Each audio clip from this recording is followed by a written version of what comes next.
will back up the data locations that necessarily is dependent on, like furniture, based on a timeline. Yeah. So we basically done all that.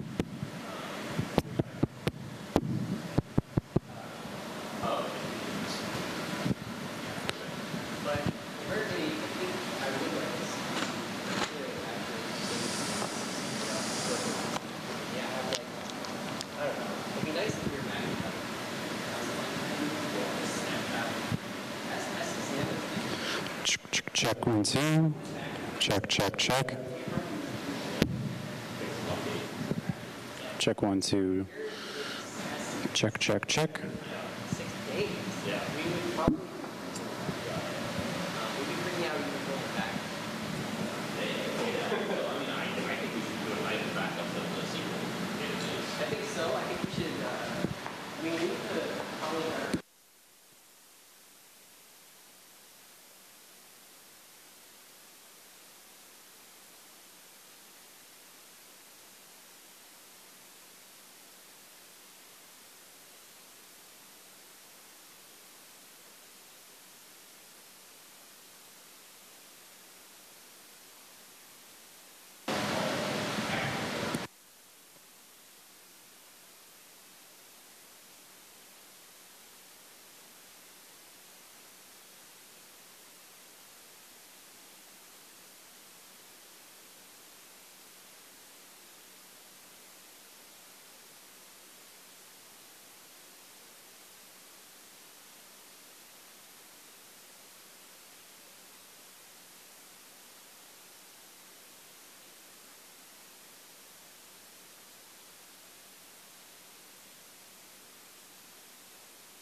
One, two, check. Check 1 2, check.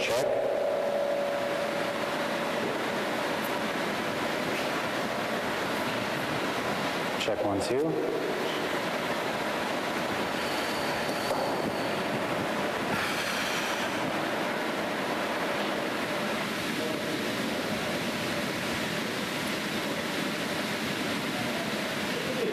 Check 1 2, check. Check 1 2.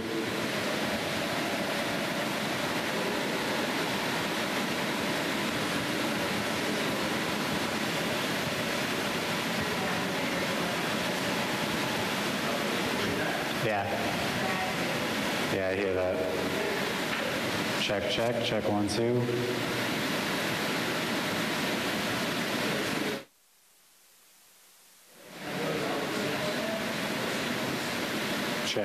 Check 1 2, check.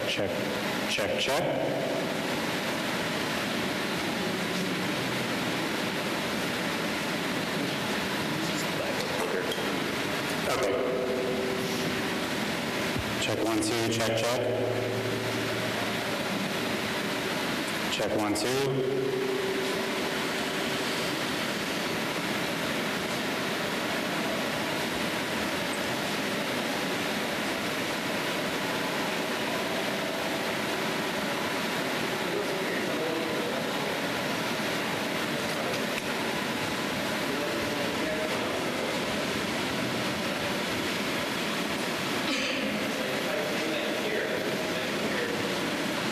It's just one.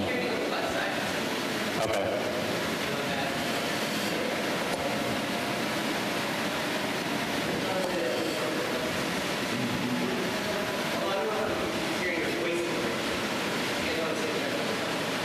There's like a, yeah.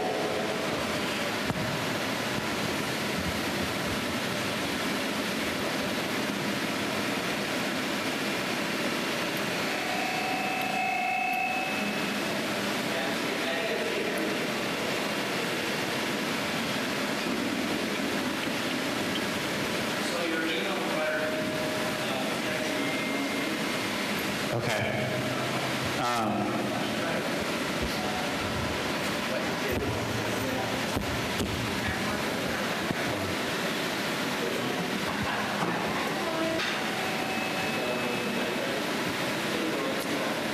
Check 1, 2, check, check.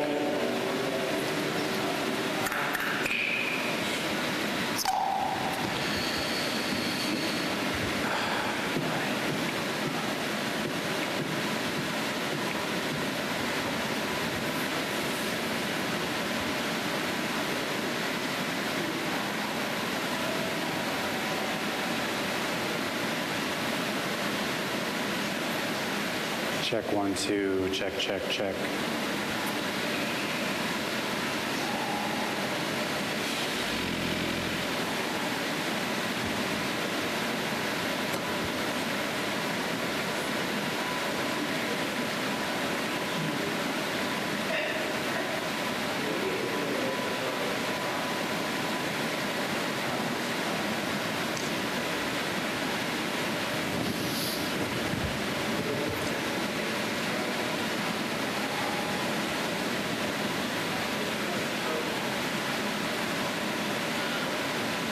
Check 1, 2, check, check, check.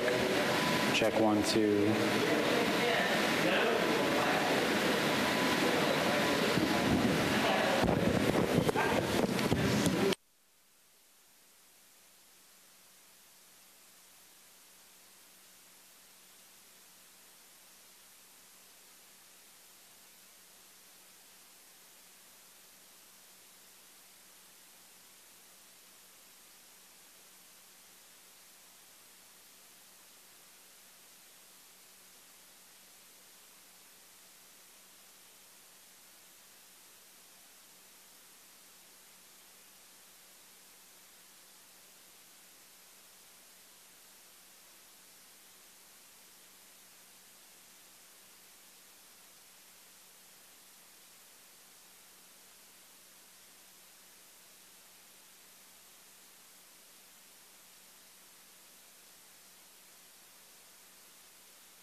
Check 1, 2.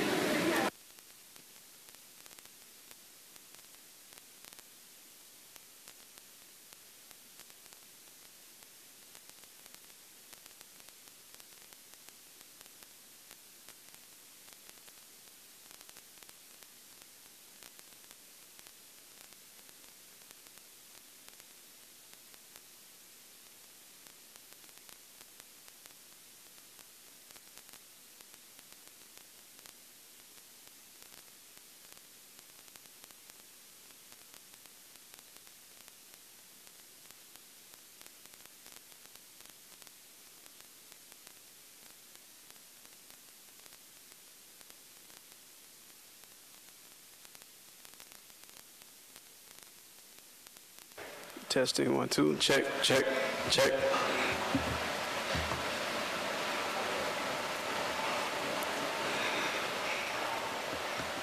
Check, check. 1, 2. Testing. Check.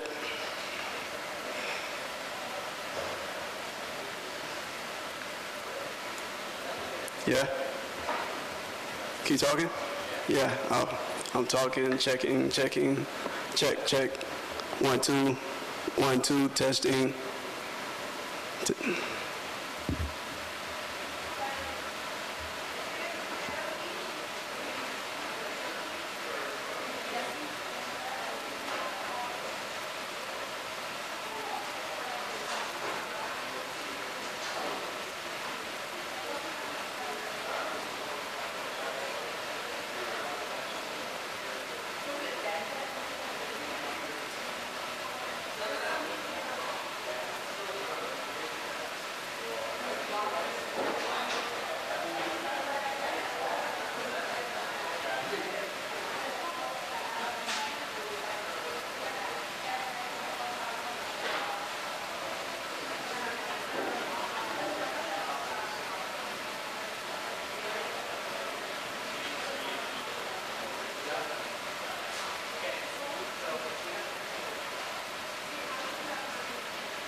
Check 1, 2, check, check, check. Check 1, 2. Check 1, 2. Check 1, 2. Check 1, 2. Check 1, 2.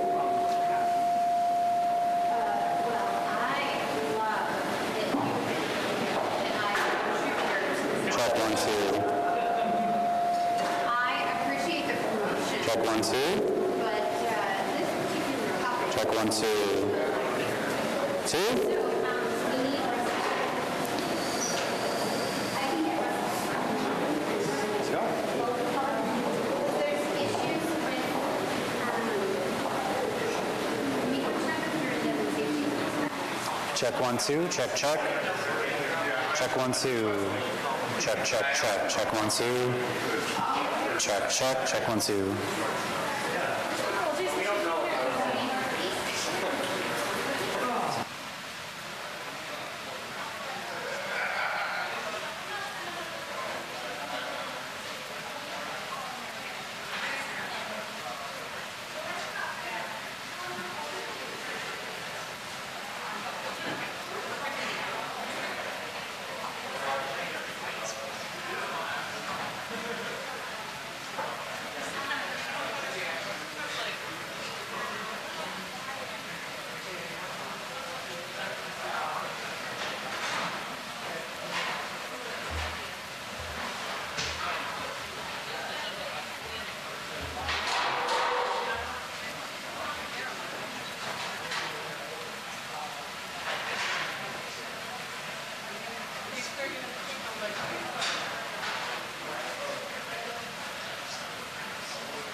2, check, check.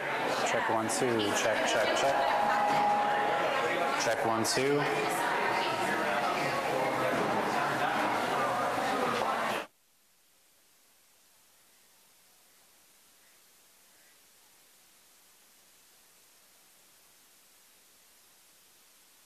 One, two, check, check. Check 1, 2. Check, check, check. Check 1, 2, check, check. Check, check.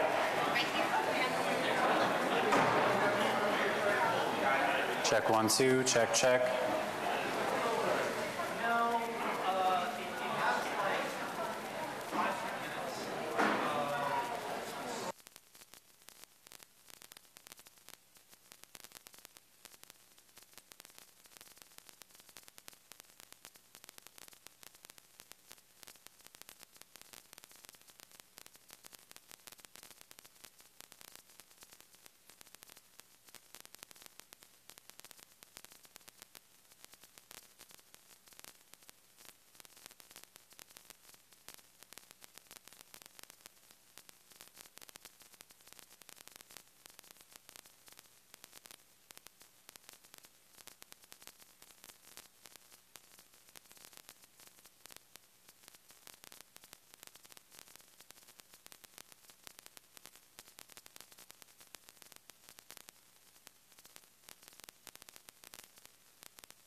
Okay, we are going to get started. For those of you who are standing, there are a lot of spaces right in front. So you might want to come and situate yourself. I'm sure there are a few more people who will trickle in. There are spots in between chairs. You just have to spot them and then go find them. I'm sure people will let you sit between them.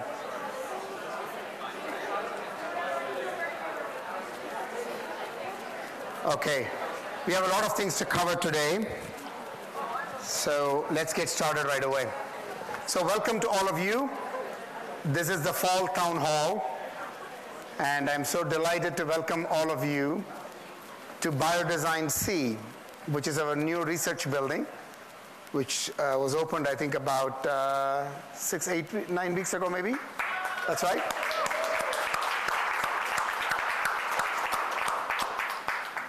So I just want to start off by acknowledging folks who worked on Biodesign C project, who are, if you'll please stand up.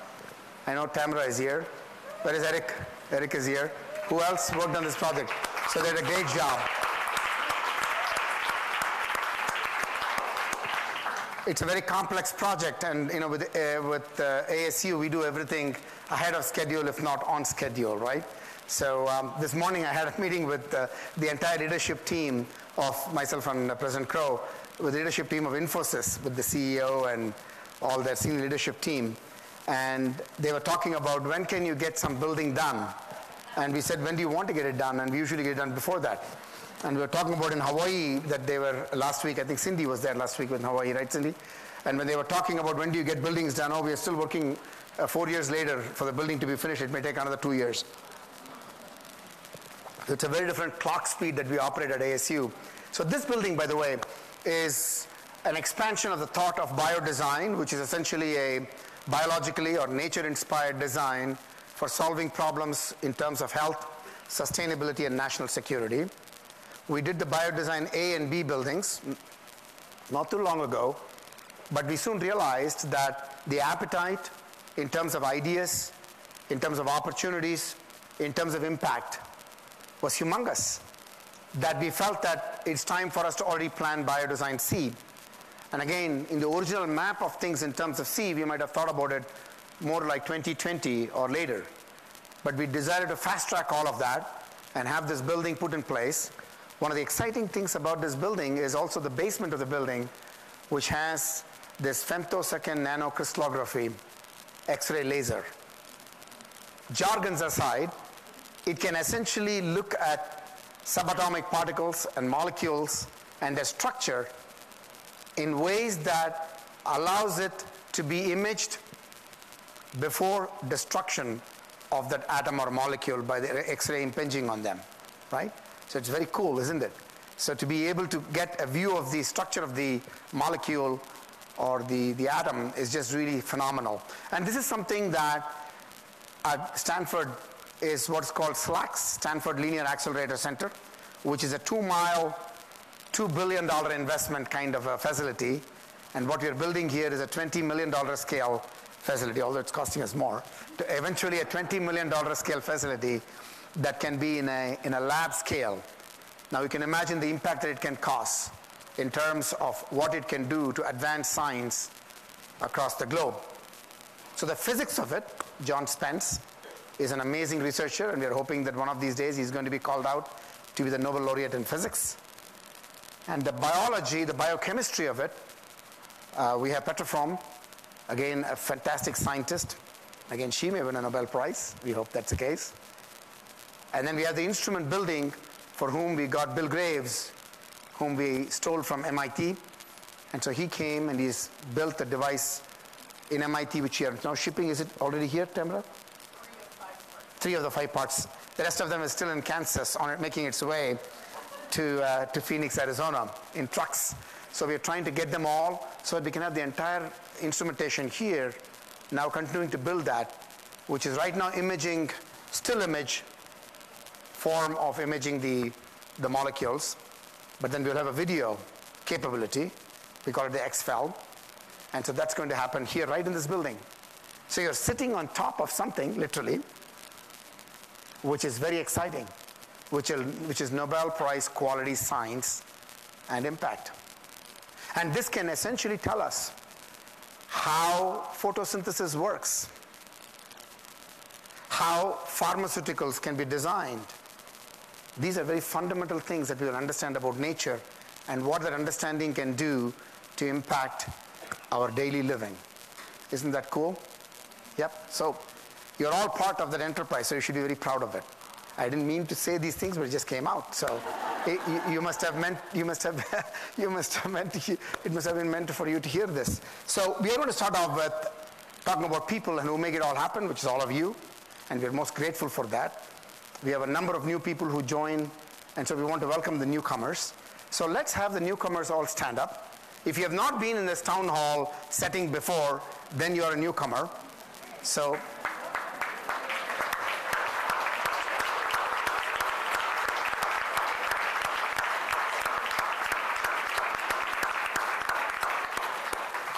as you can imagine, you are getting into an environment. The knowledge enterprise is a very exciting place. And fortunately, I see Josh LeBert there. Josh, if you'll come, we'll introduce everybody to Biodesign Director, Executive Director of Biodesign Institute, Dr. Josh LeBert, an MD, PhD.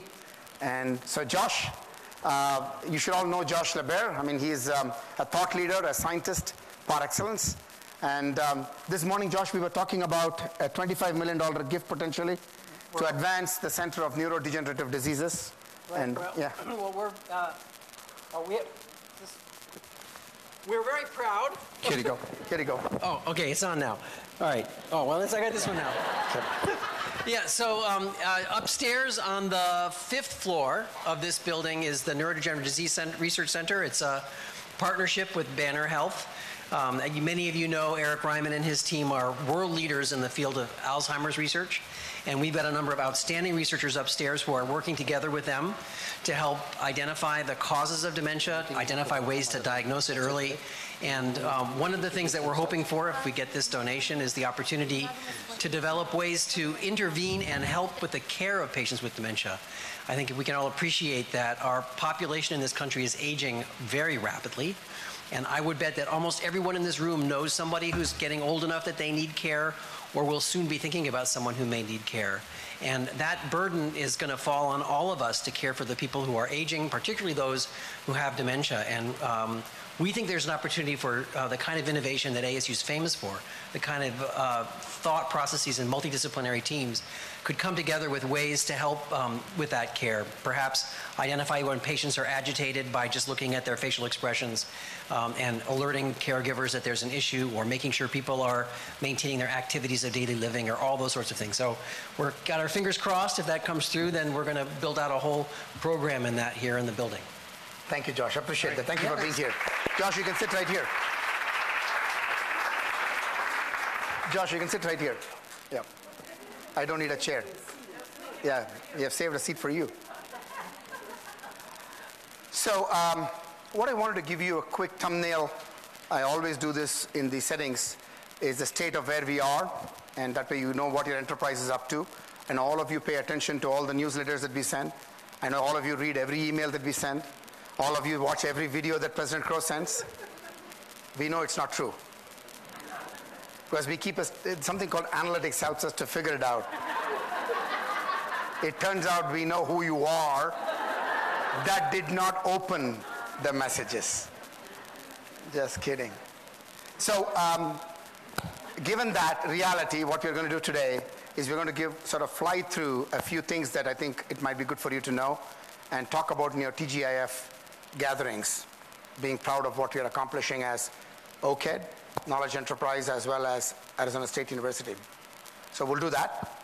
And then we'll have individual leaders of the executive team talking about their own specific verticals that they're working on, and update you on that in a little bit more detail, so that you're all up to speed in terms of what we're up to. Okay? So let me see if this works. Okay, we got the new employee welcome done.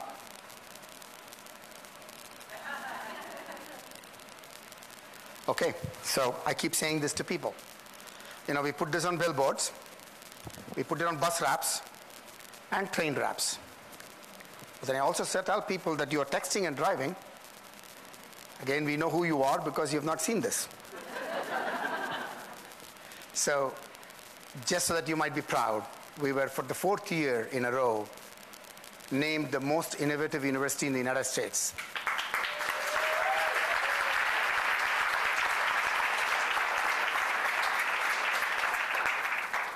Ahead of Stanford and MIT. So, which is a significant testament to the spirit that permeates ASU. And if I were to say that if there is one enterprise within ASU, and don't tell anybody that I told this, okay? Just within the 4 walls. If there is one enterprise at ASU that truly exemplifies that spirit of innovation in everything that we do, that would be the knowledge enterprise. That would be OKED. So you should all be proud of yourself because what you're doing is having a huge impact.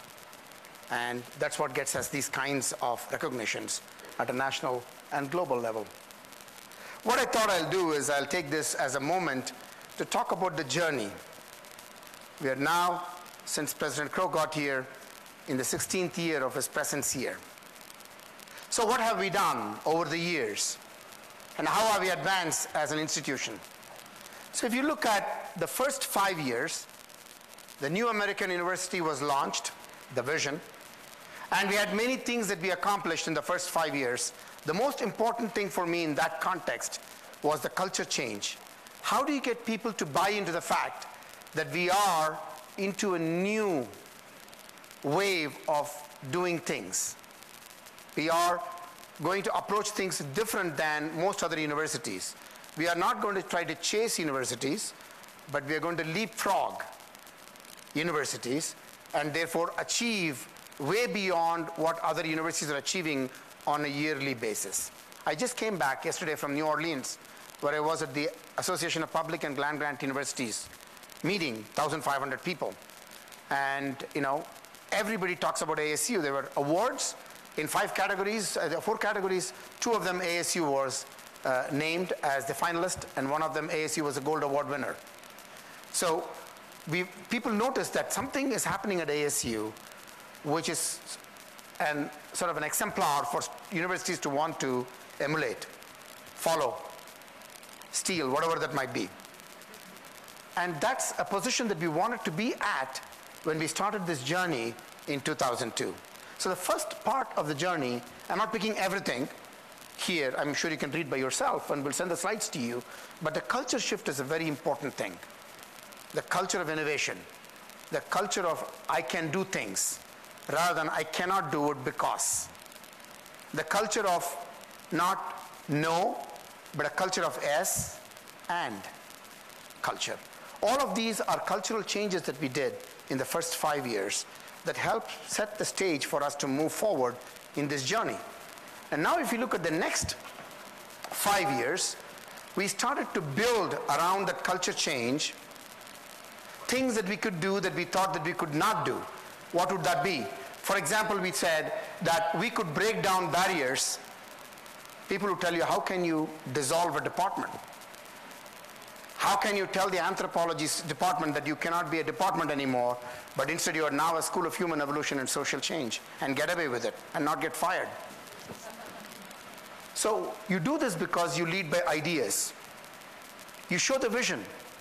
You tell folks that more can be done in anthropology by this new configuration, where it is not only the anthropologist, but along with anthropologists, ecologists, and other folks that can be brought together to design this new vision for what human evolution can be through anthropological advancements. Now, at that time, people would have said, I'm sure there were people who said, but this is going to destroy our anthropology rankings. We are already nowhere. We are going to be completely, obliterated. That's what the response would have been.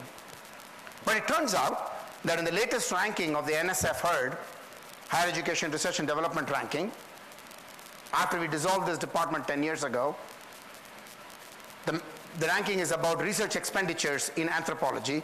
Guess what we were ranked? Number 1. Number 1 in the country. We don't have an anthropology department, but we are ranked number 1 in anthropology. This is very hard for people to envision. That's what we mean by breaking down barriers and building these structures, including the Biodesign Institute, in order that you might think outside the box, fuse disciplines that allow you to do some creative things that you would not be able to think about otherwise. Endeavoring to solve societal problems through this new reconfiguration. And that's what we did in the second 5 years, is starting the process of putting that in place. Third 5 years. The third 5 years, what we did was we said that we can't do this all alone. We need to build partnerships. Partnerships is a strategy for achieving a lot of things. We started already laying the seed work for working with the Mayo Clinic. I don't know how many of you paid attention to the announcement that came out yesterday. There was a $200 million gift yesterday for the Mayo Medical School. And that Mayo Medical School campus in Arizona did not even exist, not even on paper, not even on people's minds when we talk about 2002 or even 2007. Today, we have it on the ground with the second class of students, right, Grace? Second class of students already recruited, and students doing very well here in Arizona. And this is fantastic because of the partnership of ASU and Mayo working together comprehensively across the entire system. We have many research activities that Josh will attest to. We even have Josh, a real person, who's cross-appointed with the Mayo Clinic. We were able to attract an outstanding, a star like Dr. Josh LeBaire from Harvard, of all the places, to move here because he was able to now work in the Biodesign Institute with this fantastic center, but also being appointed at the Mayo Clinic as a professor of medicine, oncology. And so that's the kind of thing that we were able to do because of our partnership strategy. Just today, I was running out of my meeting with Amazon, the vice president of Amazon Web Services. I literally had only 15 minutes to talk to her because I had to be here. I told her this is more important. But then prior to that, I had the entire leadership team of Infosys whom we met with. This is huge. Infosys is going to co-locate themselves right here. And that will be the first co-location of Infosys. For those of you who do not know Infosys, it's a company, a software company, which about 300,000 people working in the software company. So they are going to co-locate themselves with ASU, the first campus that they will co-locate themselves with a Western hub located here. So these are unbelievable things that you can accomplish when you think about partnering with other entities. Not just only looking at ourselves inside and trying to be better, but also what can we do by partnering and be better even more than what you would be only by thinking about it yourself. The next 5 years, we have been working diligently, which we are in right now, in terms of how do we take what we are doing in terms of impacting the local community, impacting the nation, and there are many metrics that I've talked about, but also see how we can be relevant in the global context. What might we do to solve global problems? What might we do to not shy away from the globe, but instead engage and see what we might do to impact the global community, through which then we get resources, ideas, and even people coming in and impacting the global community. Infosys is a very good example.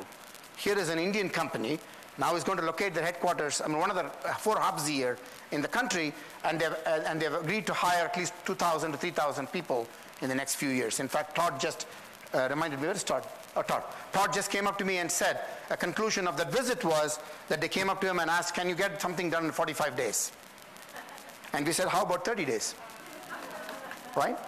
So that's how we advance.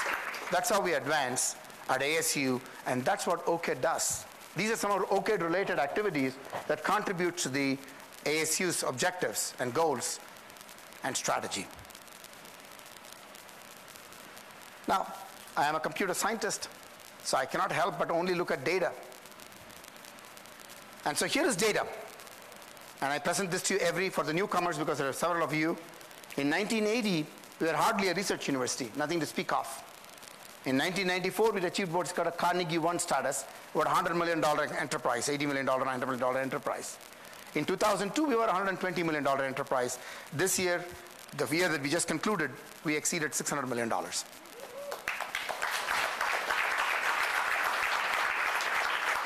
We are the fastest growing research university in the United States by a long shot.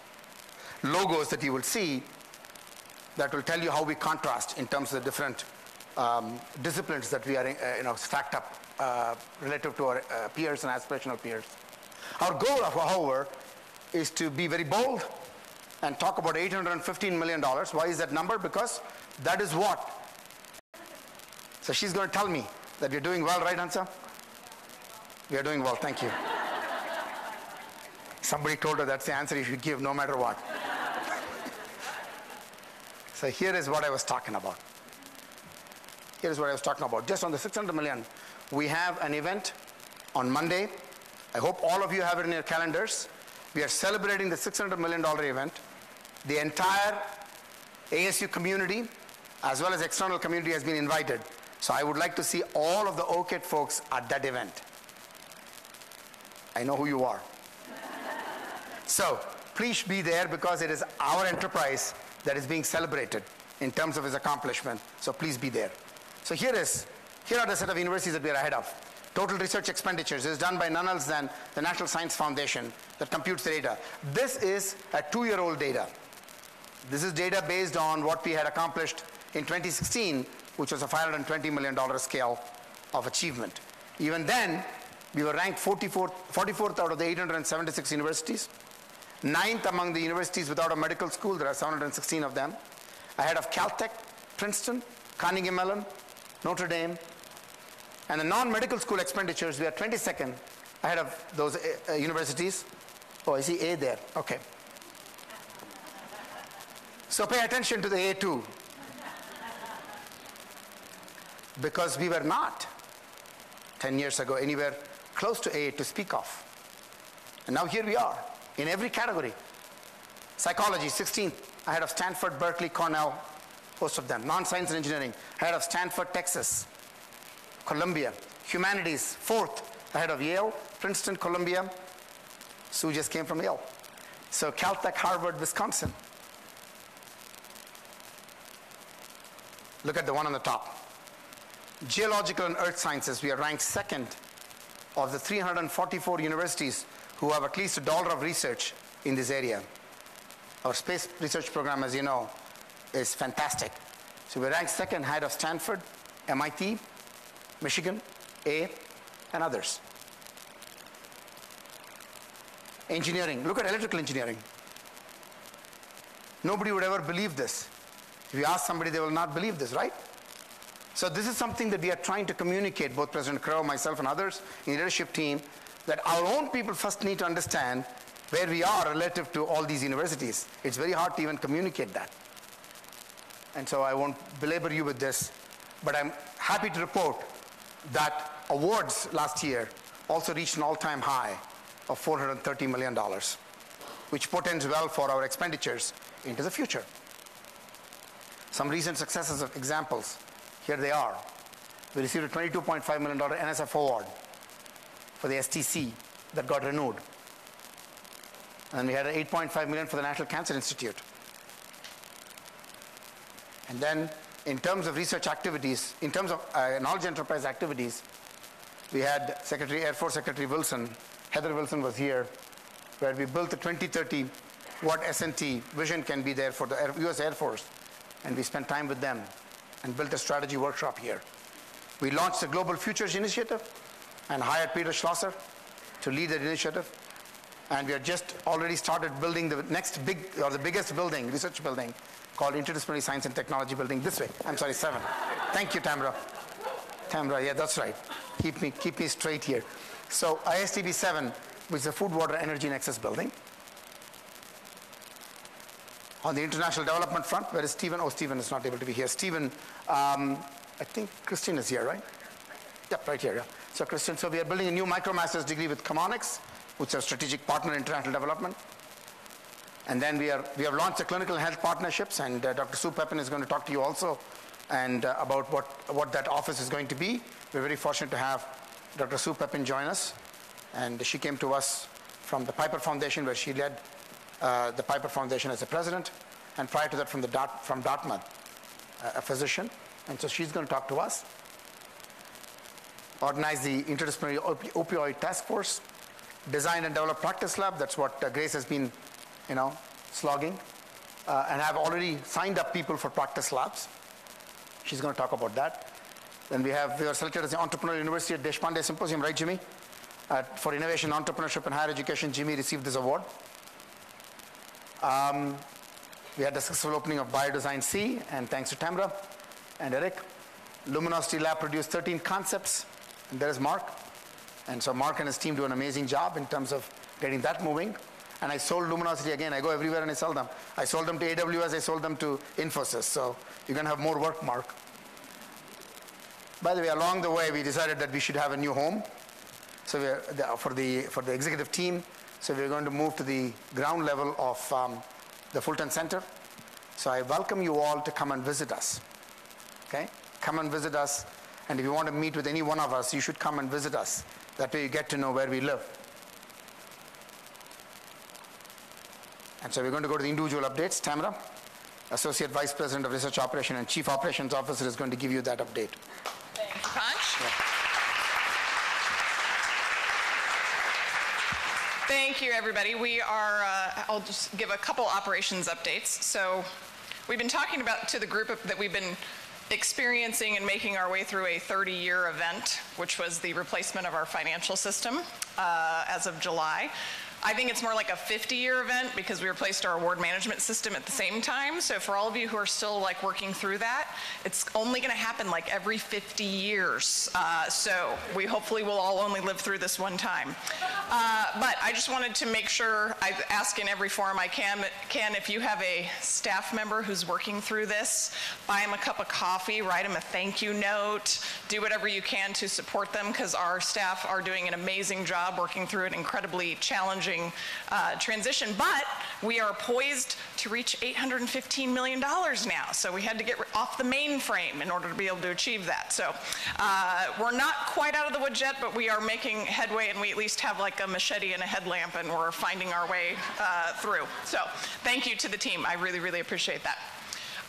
Human capital management. You guys are all our human capital, so we're in the middle of our performance management process. So I just want to make sure that you all know that we get recognized at the university level for how well we do this process. So there are lots of places around the university that people aren't receiving performance evaluations, or they don't have any sort of conversation about their professional development or anything like that. So every forum that they can, the university brings us in to talk about how we've done this and how we are making it work for all of you. So I realize that when you're in the thick of it, you're like, oh my gosh, I'm really happy this is almost done. But I just want to let you know it's incredibly important for those of us who have upwards of 20 direct reports. We all are going through it too. Josh I've seen his calendar lately. Ponch is in the same boat. So your leadership team is doing it too.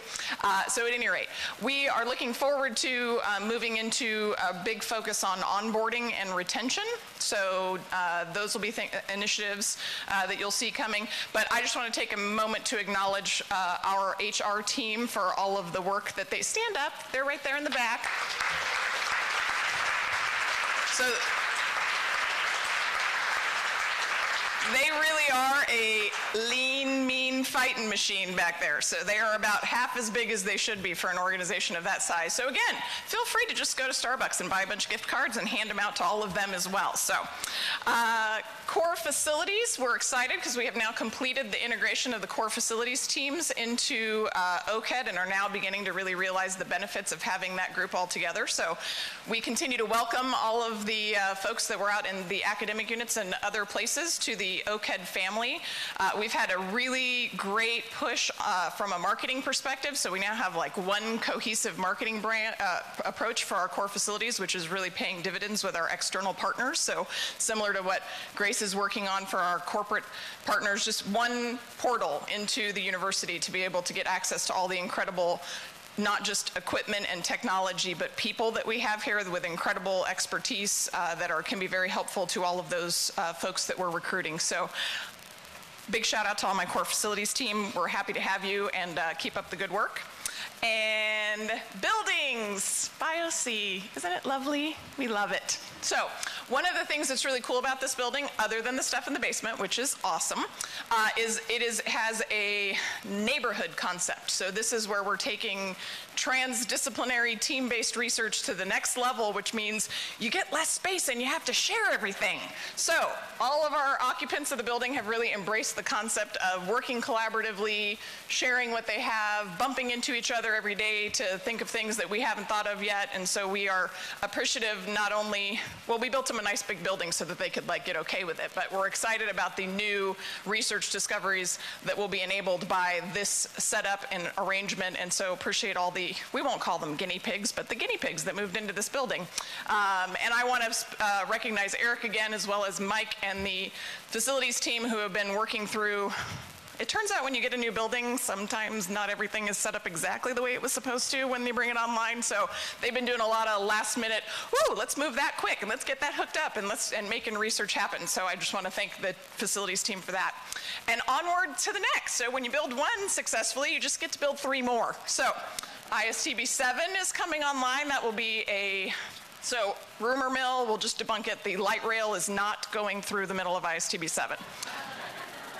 That was a concept at one point. Turns out that's a real engineering nightmare. So the canal, however, the indigenous canal will be going through the middle of ISTB 7, and it will be the headquarters for our Global Futures Initiative, which will include GEOS, as well as the Institute for Human Origins and a number of other initiatives around the food, water, energy nexus.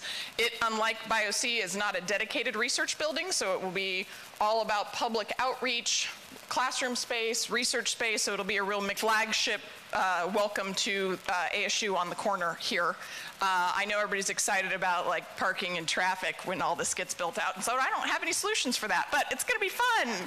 Take the light rail. So the other 2 buildings that we have in the works are the Health Solutions Innovation Campus, and that will be out partnered with Mesa. So, and then I guess we'll start the next 5 buildings when we're done with those. So thank you all very much for everything that you do.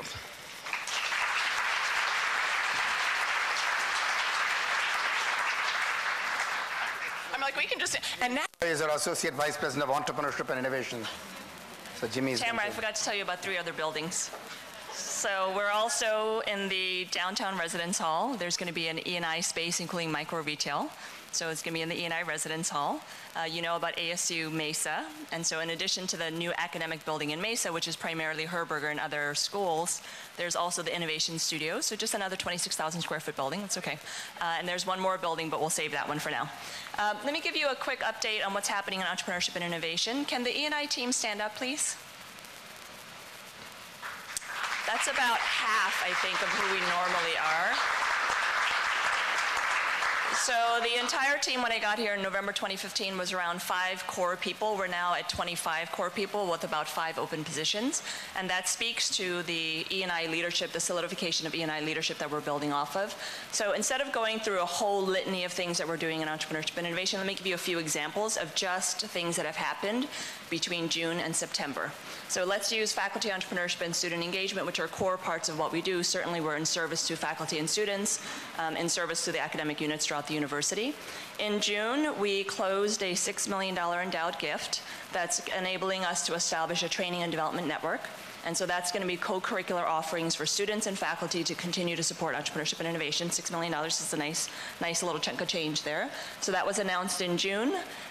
We're going to be offering stipends for faculty, as well as, again, a whole array and a full product catalog of things that we're offering to students. In the realm of youth entrepreneurship, which is a big part of our team, youth entrepreneurship, we just closed a $5.3 million grant from the Verizon Foundation to have our national program in youth entrepreneurship, design thinking, and technology access spread across. For community entrepreneurship, we have a new director of community entrepreneurship as well as additional new team members.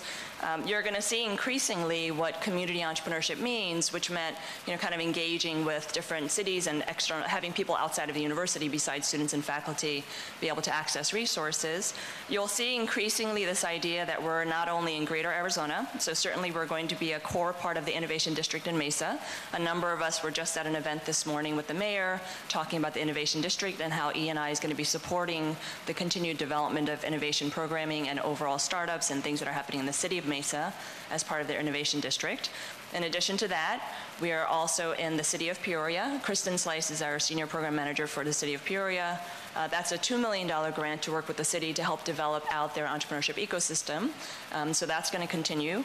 I was just in Chandler right before this meeting as well, because we continue to run the ASU Chandler Innovation Center again, and not only connecting with the Poly campus and students and faculty, but the greater community. There's one piece about Chandler that I'll come back to at the very end. So here we are in greater Phoenix. Certainly in this downtown Phoenix, we've been a core part of things that are happening there. Increasingly, though, what you're going to see is solidification of leadership on a national level. Not only did we win the Deshpande Award, we also won the Global Consortium of Entrepreneurship Centers Award last year. And we are by far now, I think, established as a university leader in entrepreneurship and innovation. And even if we look at our schedules just from last week, we had a delegation from the University of Texas at Austin visiting with us, a whole team of 6 people that are saying, we're all here to find out what you're doing. We had a visit from the University of Connecticut. We had so we're hosting at least 2 to 3 universities. I just had University of Maryland yesterday. So clearly we're being established as a model for universities to partner not only internally, but also with the greater community. So one point to bring it around the national part, we just are in the middle of negotiating a $6 million Rhode Island Innovation Campus bid, and so ASU E&I is going to be a core part of things that are happening with the University of Rhode Island. We just hosted the Vice President of Research on Friday for a day-long visit there. So this is now the rollout of the National Service University model that you'll see that E&I is going to play a core part of. And then increasingly, because why stop at national? Let's just go global. So we just hosted last week from the Sultanate of Oman a delegation of 15 people, including the Minister of Commerce and Industry, the ambassador. You're going to continue to see more of these types of things where we're helping develop capacity around how might a university play a core part in economic development and community development in cities like Muscat, in cities like Mesa and Peoria, et cetera. So there's a lot that's going on overall. Entrepreneurship.asu.edu is your one-stop shop portal, and that's again in partnership with the College of Nursing and Health Innovation, the business school, the engineering school, all of the academic units. There's a significant number of cross-appointed people, so that's also one of the reasons why it looks like 5 people have gone to 30 people, because we're making significant cross-appointments across the university. So on a final note, I have an invitation and a challenge for all of you. Over the last 8 months, we've been embroiled in getting out of a failed partnership with TechShop. TechShop was a Silicon Valley-based makerspace company. They had 10 locations in the United States. They suddenly announced, with very little warning, notwithstanding the fact that we're in the middle of 5-year negotiations already for the next 5 years, they suddenly announced their closure. At the end of February, they went bankrupt, and we went through an entire process with the bankruptcy trustee and the council, et cetera. Even though it's our space at the ASU Chandler Innovation Center of 13,000 square feet, what we didn't have is we couldn't just go in there and just decide to turn on metal lathes and 3D printers and use it as if it was ours. But as of last week, it's all ours now, again. A lot of legal maneuvering there. So after a lot of legal maneuvering and making sure that we wanted to have it come back online as a community resource, so we're thrilled that we're going to have the help of the core facilities team. Brian, we run the shop as a community makerspace, as a university-wide makerspace. But the challenge for you now is, and the word tech shop has now turned to like poison. Nobody wants to talk about tech shop. Here's a fun, creative challenge. If anybody can think of a great name for us to call that makerspace at the ASU Chandler Innovation Center, please send me an email, jimmy.choi@asu.edu. We'd love to rebrand it and just turn the page on that and have it be what it was supposed to be, which is a vibrant, engaging community around makers and creatives, connecting with students, faculty, and the greater community.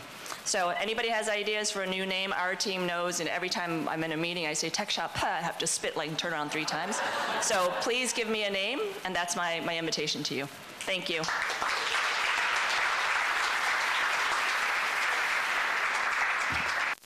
Okay, so I said Stephen Feinstein is not here because he had some personal commitment that he couldn't get out of. So we have his deputy, Kristen Wilcox, who's going to talk to us about the international development advances. Yeah. Kristen? Yeah. Oh, I can switch it for you. I have a job. Yeah. Thank you, Punch. Yeah. Yes.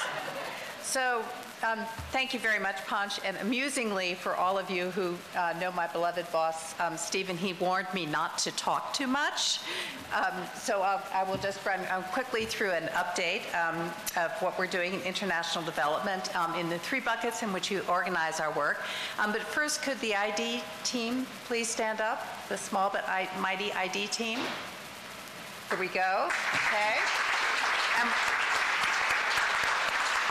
We're missing several people, and I think most of you also know that we maintain a full-time presence in our Washington, D.C. Center, where Ann Simmons-Benton, our executive director, and Haley Tabor represent ASU full-time to the international development community. So I think you also all know that what we do is to try to act as a portal to the international development community, that is all of the implementers who take on projects from USAID and other funders to work in the developing world, so that when they come to this enormous university, you know, with all of our resources, all of our faculty, they have a single front door, and it's our job to introduce them across the university and to help the university get onto winning teams to win work in the developing world. So in the first bucket of our activity is new business and strategic partnerships, and this is the avenue through which we help the university to advance toward our $815 million research expenditure goal. And we do this, again, we do nothing on our own. We are essentially a concierge and a helpmate to units across the university. So we're currently working, just as an example, with Teachers College, with Cronkite, with the Watts School, with Sustainability, with SHESH, and with WP Carey. We have about 20-odd pursuits underway right now. That is, we've identified opportunities, and we're either advancing proposals or we're getting onto a team to advance a proposal. And these 20-plus pursuits represent about $500 million worth of potential funding. We hope, very close, although knock on wood, loudly, close to hearing about a $10 million award in Africa, and I hope that the next time we meet that we'll be able to tell you that we did indeed close that deal. The second bucket is, this is our contribution again to all of the work that KED does in the research area. We have innovated something we call solutions labs, and the idea for these labs is to bring together our researchers at ASU with international development practitioners who are actually out in the field implementing real nitty-gritty projects in the developing countries. Thus far, we have the Frontier Economies Logistics Lab, the Global Impact Collaboratory, which focuses on monitoring and evaluation, a conservation lab, and we've just begun conversations with a couple of other entities about establishing a higher education in Africa solutions lab. Just to give you some idea of the success of these labs and the kind of innovations that they're driving, our FEL lab, Frontier Economies Logistics Lab, working with a team of students, has a $200,000 funded project from USAID in which they're creating a gaming application to teach supply chain applications to folks in the developing world. Our Global Impact Collaboratory, again focused on M&E, gave a presentation at the Society for International Development that was so successful and so well received and so innovative that they've now received an invitation from USAID to give a similar presentation, two to three presentations to program officers at USAID, which is a really, really big deal and a really big honor for the university. Student Development Corps. This is our contribution again to KED's ongoing work to engage students in research. And here we work very closely with other folks across the university. On the Student Development Corps, we are thrilled to be working with Mark Knopfels' group, the Luminosity Labs, and they came up with an application working in concert with Chemonics that was so innovative, so interesting that they received the USAID Industry Innovation Award. So again, congratulations to our Luminosity folks, students. And finally, we want to contribute to the education mission of the university as well. And here you have a situation where we have, on the one hand, the enormous online capabilities of ASU, and then the other hand, the employees that all of these USAID implementers have in developing countries all over the world who have very, very few opportunities for continuing education. So ASU has partnered with Chemonics and set up essentially a continuing education platform for the international development practitioner. We have, as Panch mentioned, we have launched our first mini-masters, and we're really, really thrilled because without even trying, we immediately enrolled 350 students, and we were hoping for 200. So we clearly have a tiger by the tail with this one, and we are preparing to roll out 3 more mini-masters, one in global health, one in monitoring and evaluation, and one in rule of law. And so that is us in a nutshell, and thank you very much.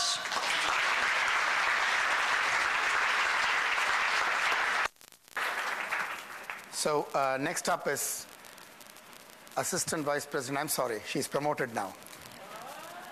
So Grace O'Sullivan is now an Associate Vice President as of November 1st of Corporate Engagement. So let's give her a round of applause.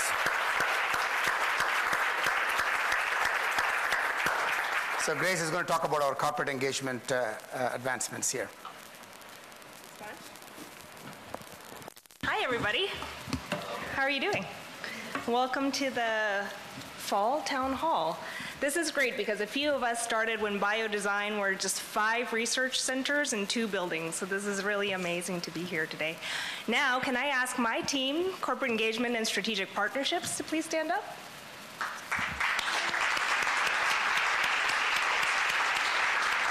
Thank you.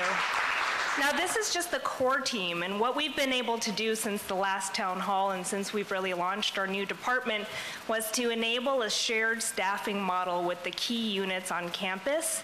We have Joseph Wong now, who's promoted to Executive Director at the Fulton Schools of Engineering as their Business Engagement Catalyst Leader. Now, he is tied to us as well. We've also implemented this model with the W.B. Carey School of Business, and we're about to roll out the same thing with Thunderbird, so we're really connected. And as you can see, the theme of today is really concierge, portals, labs, applied learning, so we're doing that as well. This really shows how OKED is a service organization and how we're really taking the lead and coordinating for all of the different units and business units across the university. So we're excited about that. So we've launched the Business Concierge Service. Our clients are internal and external organizations. So companies and external organizations can come to us and say, I need somebody in the business school, or I need to use a special piece of equipment you have. Where do I go? We say it's one-stop shopping. You come to us, we'll figure it out. Similarly, for you all, if somebody you're working with now needs to speak with somebody in Ed Plus or a faculty member in engineering, you don't have to go find and track that person down. You send them to us and we make sure that the follow-through happens. So that's a really exciting service as well. Practice labs, Elaine Armfield and Mark Knopfel have been working furiously from turning this great concept of experiential learning into a reality where companies fund ASU students to set up these applied learning labs where they're working very agilely on projects that are important to industry.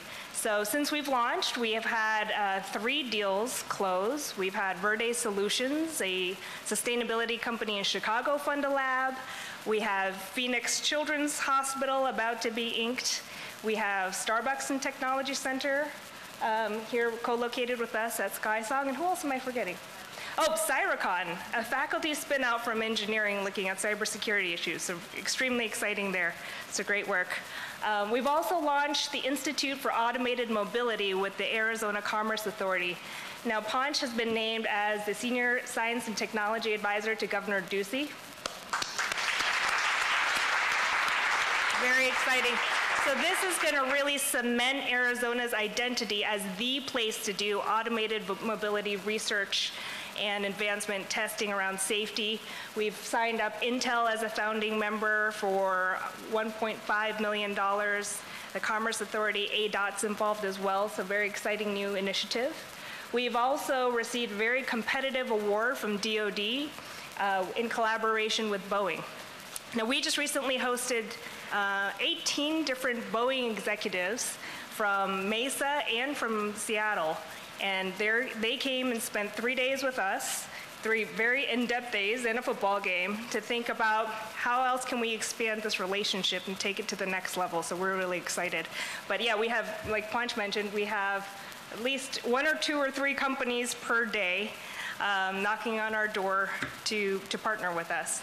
And a really exciting event tomorrow is a Smart Region Summit, where we'll have 2 or 3 more exciting corporate partnerships to announce, so stay tuned there.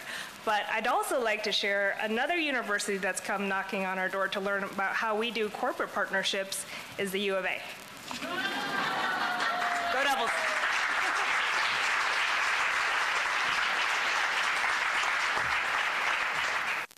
Okay, on to, when you talk about corporate partnerships, clearly we have a lot to offer corporate partners, like what we talked about in Infosys context, which means that we want them to co-locate themselves with one of our innovation campuses. We have multiple innovation campuses, and so Todd Hardy leads the effort on innovation campuses and see how we can get these corporate partners, so situated close to us, so that we can do a lot more than them being there and them and us.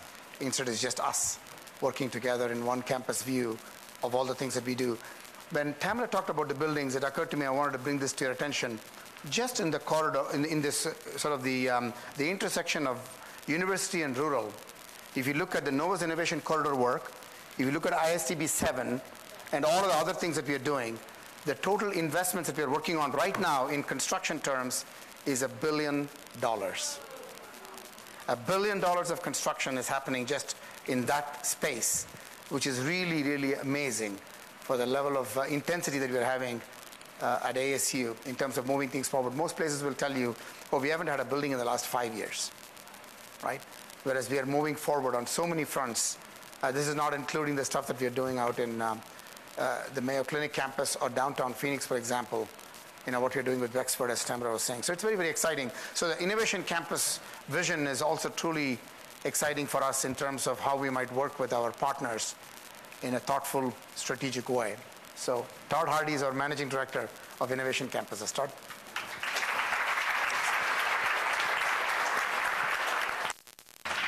Thank you, Panch. It is truly my pleasure to go out into the world and to talk to companies about all of you and everything that we do. It's a real honor. And I really get a lot of pleasure out of it, too, because I brag about all of you. I brag about our real estate portfolio. And really, when we finally turned the corner, I realized that in the last round of conferences that I attended for the real estate industry and for the fintech industry, I started talking about our portfolio, and I said, and then we have SkySong, and people stop me, and they say, I know about SkySong. So for the very first time, when you go across the country, I think we've gotten the word out, and people are beginning to recognize the very valuable asset that we have in our portfolio of real estate properties. And if you look over here, we have new banners that the great team at Marcom, Ithi, and Heidi helped with fantastically to make sure that when we go to conferences, we can further promote what we do. So thank you for that work. And again, I'm very proud to say that we are presenting this portfolio. It's very unique in the academic world to be able to say that. So just to give you a quick rundown on things that are happening, you see in the lower right, we have a photo of the 1951 space. I put that in there because of the great work of E&I, to the extent that we now can say one of our graduates of that space is about to sign a lease, a big boy lease, at SkySong. So that'll be the second company that will have graduated from our E&I efforts, Neolite being the first, to actually become a real tenant. And that's the story that we want to tell. We are growing companies, and they are becoming successful.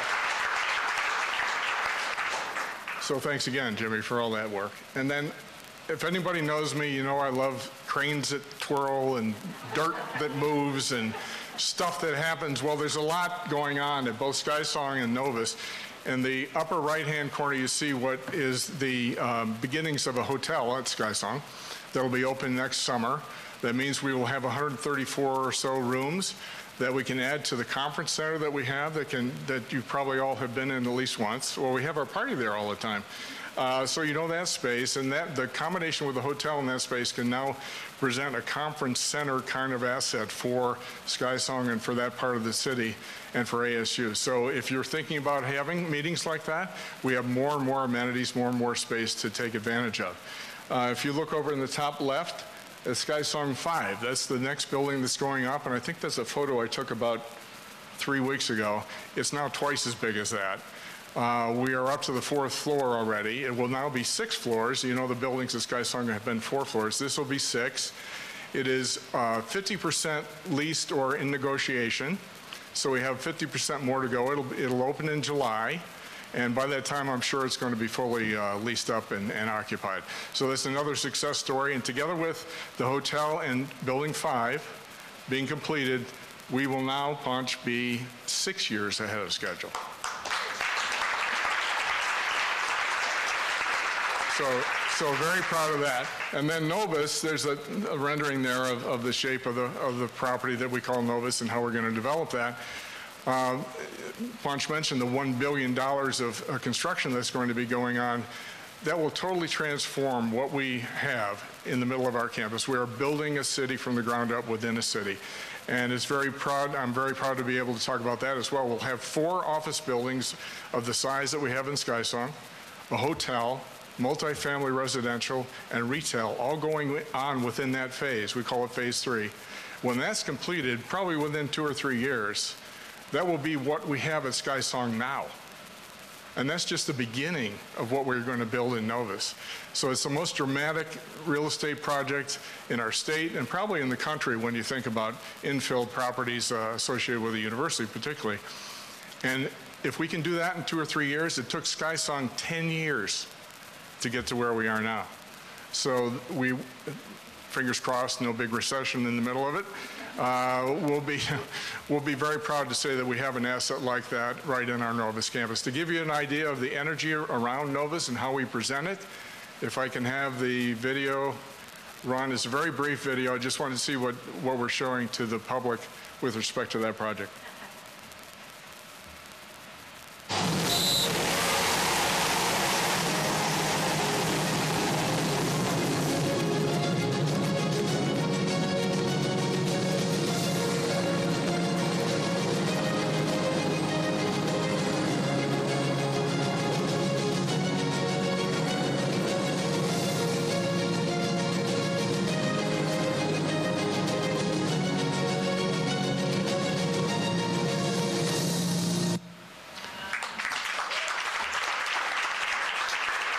Thank you. Thank you. You can see what a great job, what a great asset that's going to be. That's not the speed at which we can build it, even though President Crow would like it to be. Great job. So, you know, it's very interesting. When I saw this video this morning, we had a video that started off the meeting with Infosys. We had a CNN broadcast announcing the groundbreaking of the alliance between ASU and Infosys. And this was a complete video that was created of how a CNN announcement will happen on the day the groundbreaking happened.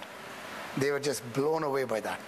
We had the Tempe mayor making his comments, and we had the folks in Novus making comments, and it was just like they looked at it and said, "Can you please give this video to us?" So sure, we can tell others what they are not doing, and so we are happy to give you that. So great video, and I think this is a great thing that we can use for attracting a lot of people to think about Novus as their home. So it's an awesome, and we would do a similar thing for innovation campuses. For those of you who have not had a chance to go visit the website of innovation zones, you should do that, because you'll see the different innovation zones and the triaging process of how a company would choose to go which innovation zone that they are going to be the best in terms of locating themselves with ASU. So it's very exciting to see that. One of the dangers of calling on people, and I worry about this all the time in a gathering like this, that you will not call on somebody or a group and they will feel very hurt. So what I'm going to do is I'm going to do my best to not have anybody feel that they have not been recognized. I'm going to do my best, okay? And I ask my fellow leaders to do the same. Here's what we're going to do. Let's take the leadership in my team, the executive team leadership. Heidi Gracie is my leader, who manages all the PR, comm, everything. She does an amazing job. Heidi, you want to recognize your team? Absolutely. Let the Marcom and the PR team and the design team, all of them get up and be recognized.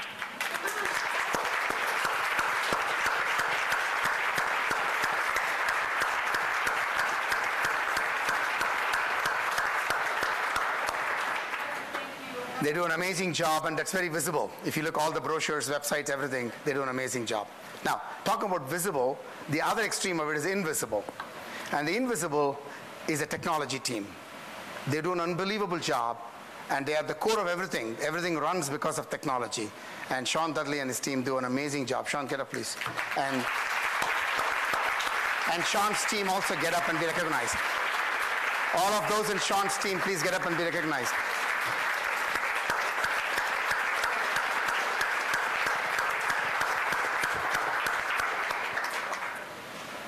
Adriana, can we tell them? Can we tell them that you and Sean are engaged?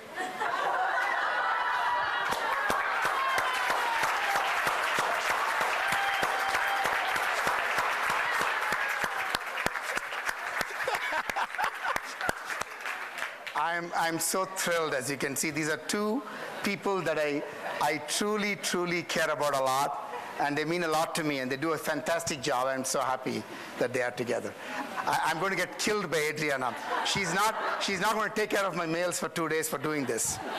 So, thank you. So, the next leader in our team is, Dan Tyrell. Dan does all of our finances, and he's the executive director of finance. So, Dan, do you want to recognize your team too? Yes.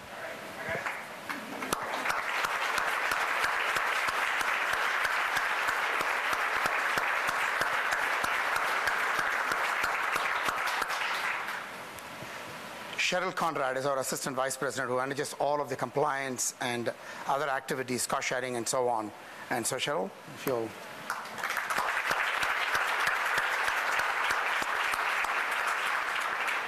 But the most important team is my team. Other than my executive team, which is an important team for me, leaders, is my own team. And so I want my own team to get up and be recognized. Adriana, starting with Adriana, Jessica, Leah, all of you, please get up. Lisa. Where is Alyssa? Good. Great. Have I forgotten anybody that I should not have? Adriana? Hansa, yes, Hansa. I called on Hansa. Hansa is our new George Radenbush. So.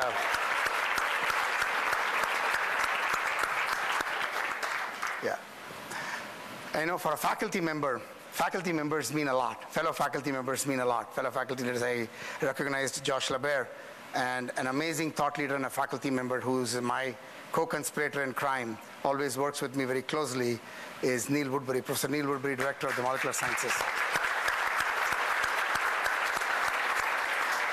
He's the senior advisor for the office in terms of helping with mega projects, working with the DC team.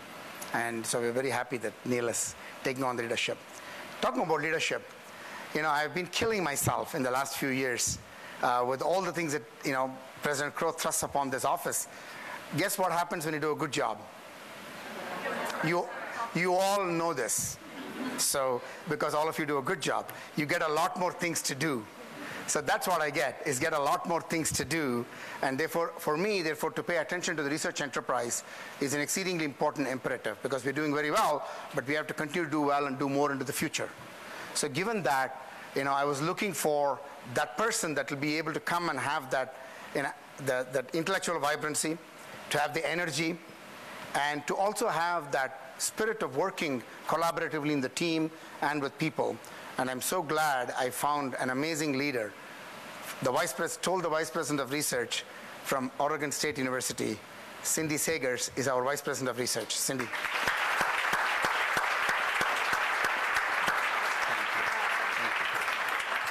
And to follow in Pancha's footsteps, I'd sure like to recognize the fabulous R&D group, Faye Farmer and her crew. Would you please stand?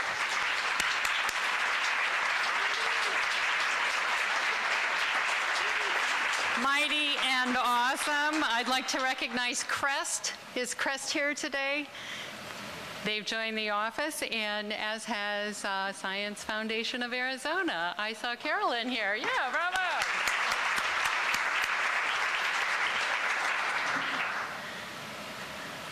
So thank you. I got the privilege of having more than one slide, so I'm going to flip through a few slides rather quickly just to introduce you to who I am, how I found my way here, and what I'm supposed to be doing now that I'm here in Tempe. I am a plant biologist and a tropical ecologist. My first visit to the tropics was as an undergraduate at the University of Iowa. I stepped onto my first plane ride, headed to Panama with my loafers covered in corn pollen and knowing thoroughly 3 words of Spanish. But what I found there, I traveled to Panama. I lived at the Smithsonian Tropical Research Institute for more than a year. I led a field crew of Panamanian students on a major effort to understand the dynamics of tropical forests. And it was there that I understood the real honor and privilege of living among a community of researchers, as we do here at the university. It led my father to ask me 40 years later, "Are you never going to leave college?" But what I learned there in that community was the values that I carry with me into my position as a research administrator today.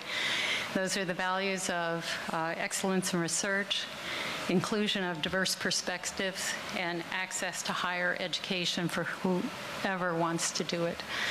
I have seen the federal perspective of research at National Science Foundation and at the U.S. Environmental Protection Agency. I've seen the grassroots effort toward research with the Organization of Tropical Studies. And finally, I've understood the institutional perspective from Oregon State University, UC Berkeley, University of Iowa, and University of Arkansas. But I've never seen anything like ASU. This is an amazing place. I've been drawn to this campus by the sheer conviction among you that a university can both promote research excellence and be inclusive. There are many presidents of universities in this country who believe it's one or the other. I heard NC State talk about its jump in rankings by raising its entrance requirements. I'm so proud of us for demonstrating to the nation and to the world this does not have to be the case. So, as a research administrator, how do we think about measuring excellence? And this is really the point I want to convey to you today. We'll talk about numbers, we'll show you bar graphs, we'll talk about trends, because that's what we do as research administrators. But in this case, it is driven by an effort to demonstrate excellence. So our targets are set by excellent institutions. You'll see MIT on the figures that we show. Why? Because everybody appreciates that Massachusetts Institute of Technology is an excellent institution. So let's take a quick look at what we've done. Panch, I don't know when you became VPR, but I'm guessing it's some ways down that red line. So that's where the line starts. And look at the projections. Projections themselves are ambitious. In a country where public institutions are hunkering down, pulling in, being conservative in this scary, scary time of federal budget uncertainty, ASU is growing like crazy. It's expecting to grow. Its growth curves are up. And look at what we're doing. We're doing better than expected. Panch and I were just at the APLU meeting in New Orleans, and universities are thin, they're retracting, they're pulling in. ASU is special. There is something special going on here. Let's look at the rate at which we're growing. We're not only growing, we're growing faster and faster and faster. This figure shows you the difference, the increment of growth in each year since 2010. And 2018 was just mind-blowing. We hit 604 million, about 604 million, an increase of $167 million. That's outrageous. That is the total research expenditures of many public institutions like ours. So we are exceptional on all sorts of counts. If you've been here, grown up here, been an undergraduate here, you may not appreciate it. But ASU really is doing something fundamentally different. And I have to believe because it appreciates diverse perspectives, it believes in access to higher education for those people that want it, and it's just a phenomenal research machine. So here you can see the big pig is the bar to the far right, FY25, that's where we're all going. Not because it's a big number, not because it's bigger than the number we have, but because it is what MIT is spending in research expenditures. There's a reason that number is there. If we want to demonstrate to the world this mission that we can be inclusive, accessible, and excellent all at the same time, we need to hit that number.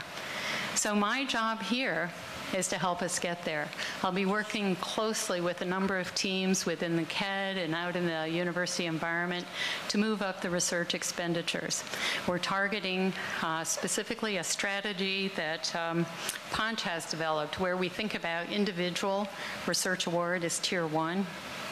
Kind of the next level of that, small exploratory teams as sort of tier 2, and then the big enchiladas, tier 3. These are the mega awards that make headline news.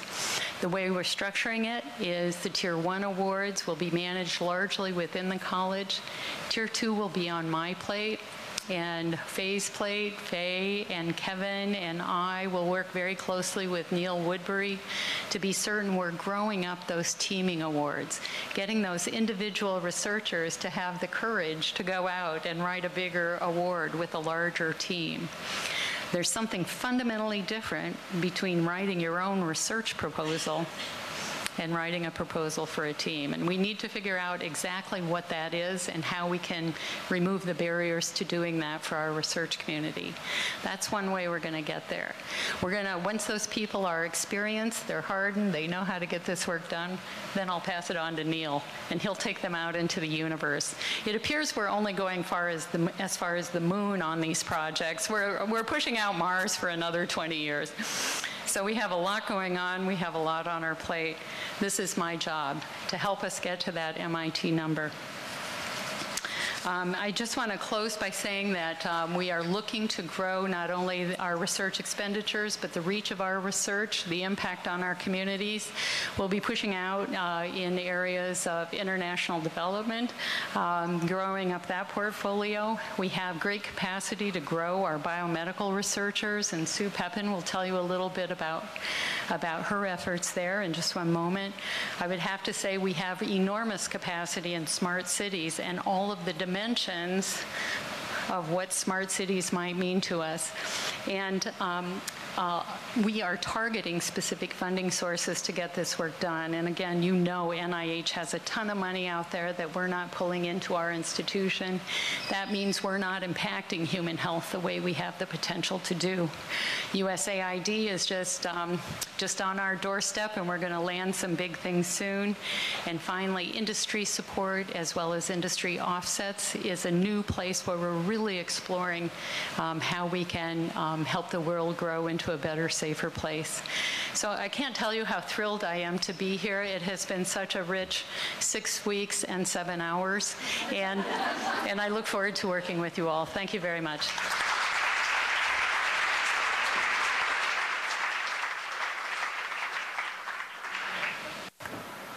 Great job, Cindy. Thank you. You can see why I'm sleeping better. So, talking about leadership, one of the areas that we are consciously making an effort is not having a medical school, instead of it being seen as something that is less. I have looked at it as how it can be thought of as more.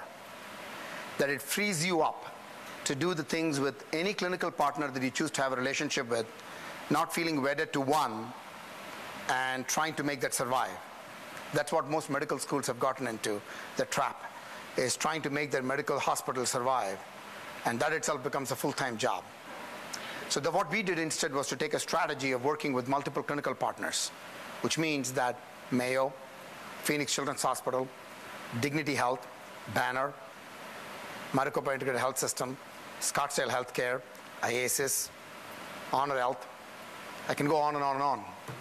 Being a large metropolis, we have the opportunity of many different clinical care systems and healthcare systems that we can work with. But even more importantly, as an institution, we are committed to not just only focused on illness, but wellness.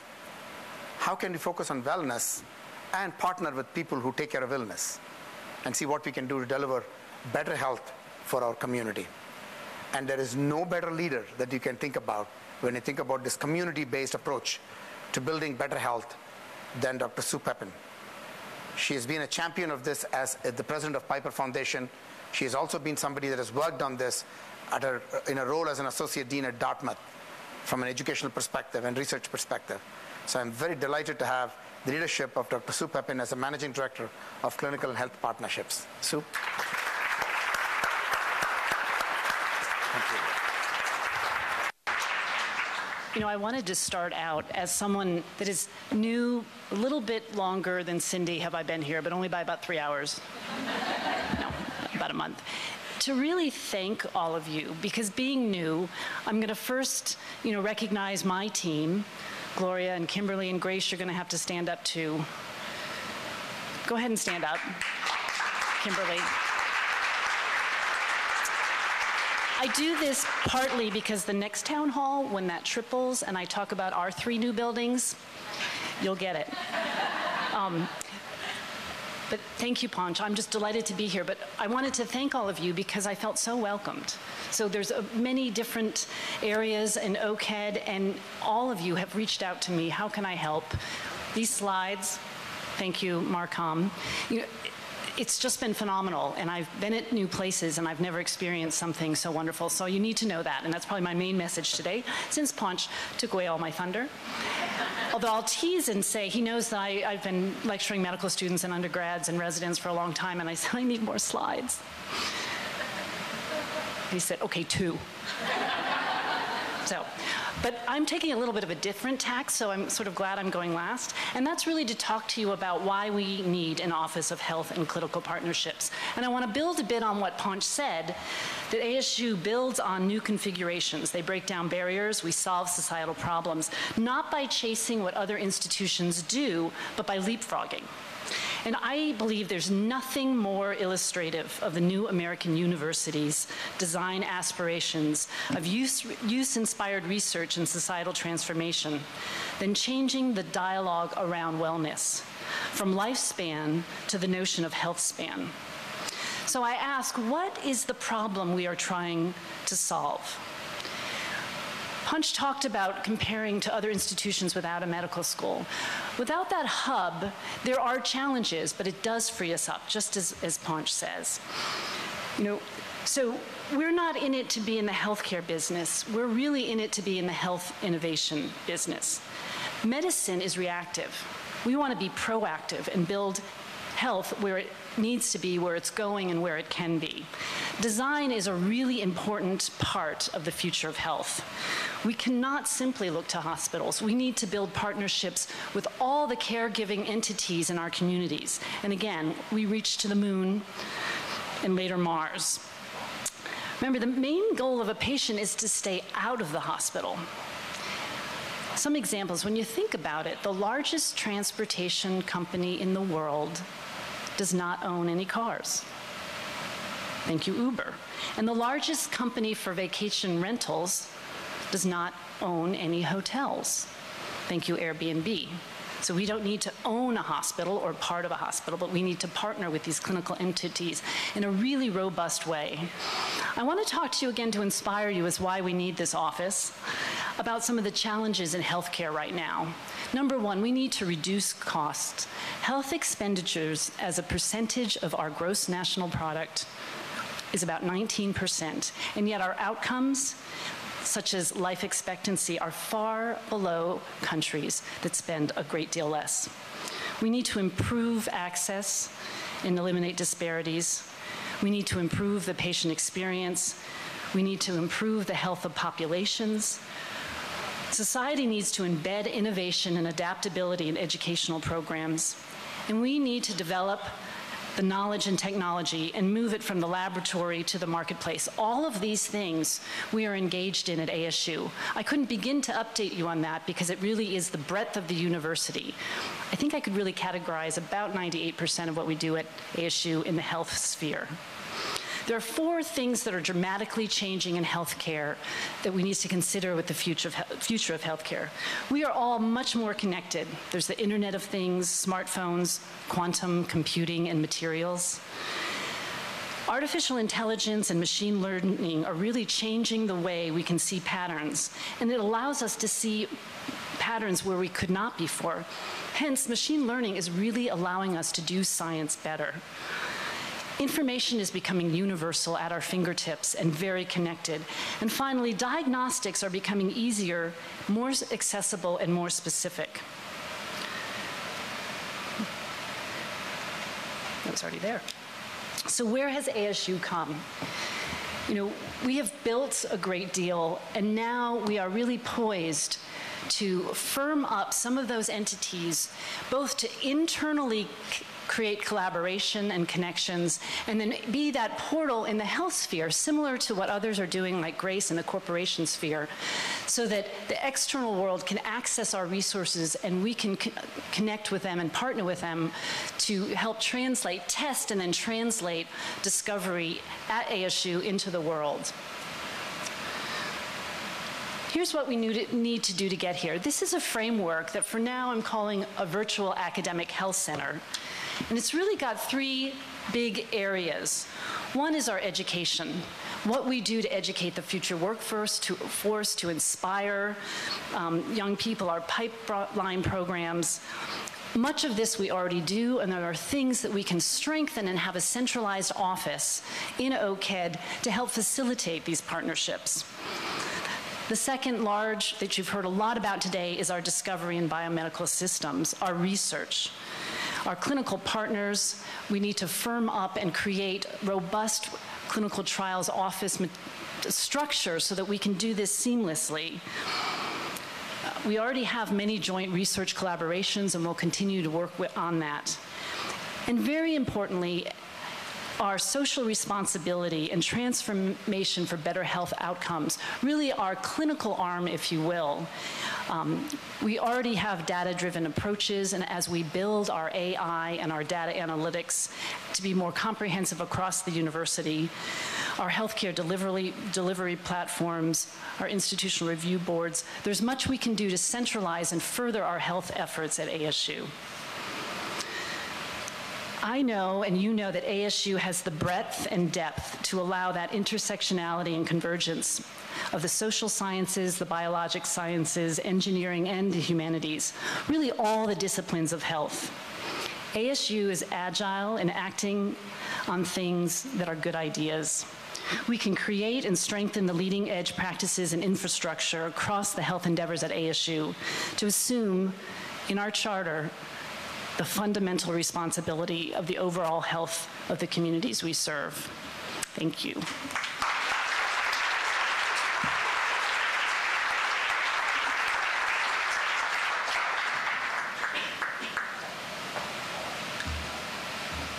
That was an awesome set of presentations. Do you all agree that we have all our leaders advancing on so many fronts?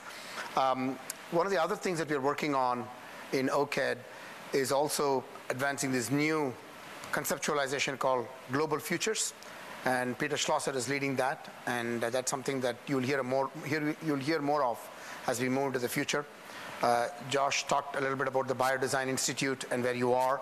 We have Gary Dirks advancing on Lightworks initiative, still moving that forward, and Global Institute of Sustainability, and that's another conceptualization that we are moving things rapidly. And in the Global Security Initiative, Nadia is not able to be here because she's off to DC for a meeting, and so that's another thing that we are advancing, and a lot of work that's going on there. So the institutes and initiatives are also moving rapidly forward and helping us attain some of the goals that we are achieving already and what we will do into the future. So I know that, as I was saying, that you miss people because you call groups of people and some people may have fallen through the cracks or somebody forgot to call them. So those of you who did not get called, please stand up, and you all are part of an enterprise that really, and you deserve the recognition. So if you got missed, then we want to recognize you. Award management team. Yeah.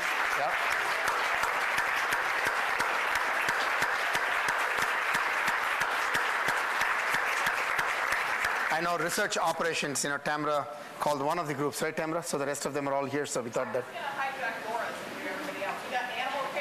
Yeah, that's what I was going to say. Where is animal care, folks? Animal care? They're right here. Yes. Yeah.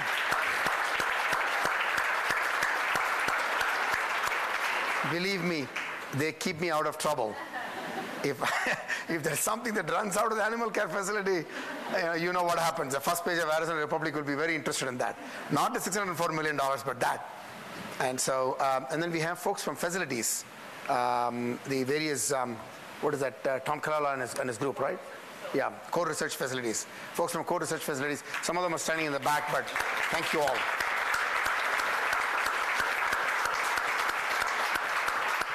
I think we covered pretty much everybody, so thank you all. And we're going to have Laura come and make the announcement regarding all the things that we have as social events for the next few months. So, Laura. Thank you, Panch. I'm so excited to be here with you all representing the Human Resources team because I get to do the best thing, and that is to work with you all.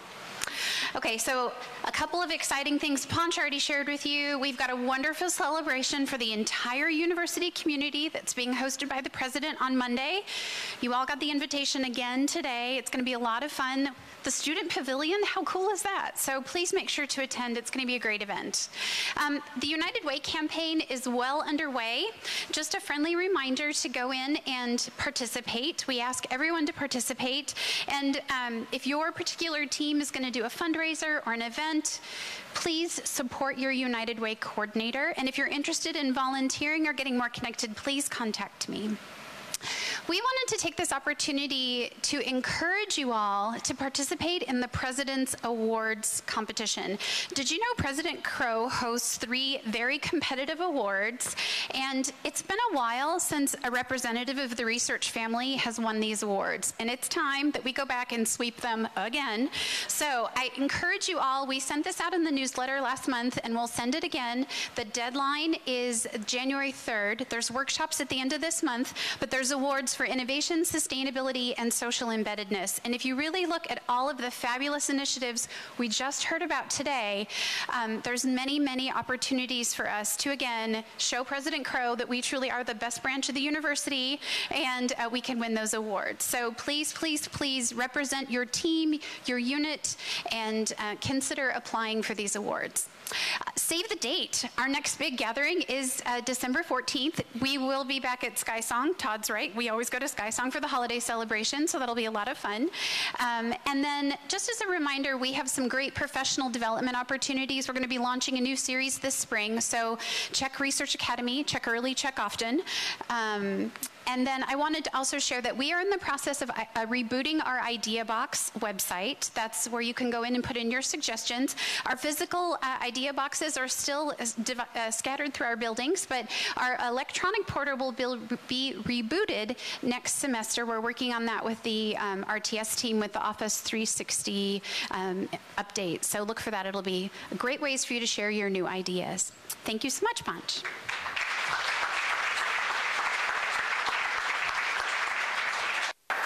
So I hope that you found this valuable and interesting to you, and that we will look forward to you seeing all of you and your families at the holiday event, and then enjoy the holidays, and then come back rejuvenated, and we'll have the next town hall to update you a lot more with what's going on in OKED sometime in February or March, and then we'll have our annual Celebration of Excellence event in April. So lots to do between now and the end of April, so we'll look forward to seeing you all in various contexts. So thank you all for all that you do. Have a wonderful evening, and hope to see you all in some context very soon. Thank you.